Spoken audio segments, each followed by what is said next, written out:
Sir ఇప్పుడు ఈ protest చేస్తే ఇక్కడ తోటి ఈ కాళేశ్వరం కమిషన్ అనేది ఆగిపోతుందంటారా? మరి ఈ విధంగా ఇలా హంగామా చేస్తే ఇప్పుడు కాళేశ్వరము ఇక్కడ ఆగిపోతుందంటే కాంగ్రెస్ గవర్నమెంట్ బీజేపీ గవర్నమెంట్ రెండు కుట్రతో చేసిన పని ఇది.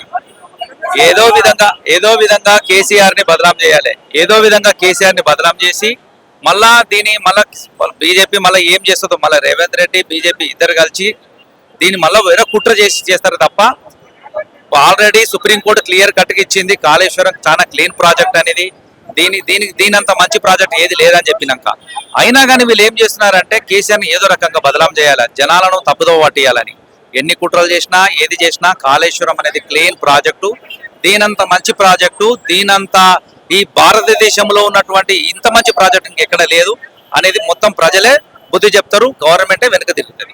అంటే ఇప్పుడు ఈ విచారణ అనేది సక్రమంగా జరుగుతుందంటారా, కుట్రపూరితంగా జరుగుతుందంటారా? 100% కుట్రపూరితంగా, ఇది కుట్రపూరితంగా జరుగుతుంది, కుట్రతో చేస్తున్నటువంటిది.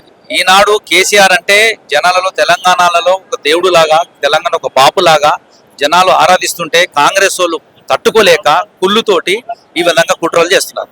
అంటే అదే విధంగా చూసుకుంటే కేసీఆర్ చేసిన అప్పులకి నేను ఇంట్రెస్ట్ కట్టుకోవడానికే సరిపోతుంది, ఇవన్నీ లోటుపాట్ల వల్లనే నాకు ఈ రోజు పథకాలు ఇవ్వడానికి కూడా సరిపోవట్లేదు బడ్జెట్ అనేది అని చెప్పేసి స్టేట్మెంట్స్ మీద స్టేట్మెంట్స్ ఇస్తున్నాడు. ప్రతి సభలో వినిపించే స్టేట్మెంట్ అదే కనిపిస్తుంది మనకి. సో దాని మీద మీరేం చెప్తారు అసలు?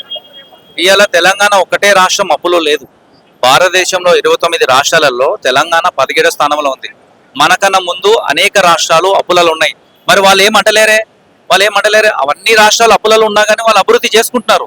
వీళ్ళకు అభివృద్ధి చేసే చాతగాక, అది అసలు జీడిపిని వృద్ధి చేసిన చాతగాక, దీన్ని పాలన చేసే చాతగాక చేతులు ఎత్తేసేసి దీని రాష్ట్ర బడ్జెట్ను ఏ విధంగా ముందుకు తీసుకెళ్లాలనేది ఎవరికి నాలెడ్జ్ లేక వీళ్ళు ఆ లేనిపోని అవాకులు చేస్తున్నారే తప్ప అప్పులు అనేది ప్రతి రాష్ట్రంలో ఉంది, అందరు చేసిండ్రు. అయినా కానీ ఆ రాష్ట్రాలు అందరూ అభివృద్ధి చేసుకుంటారు, డెవలప్ చేస్తున్నారు, పథకాలు అమలు చేస్తున్నారు.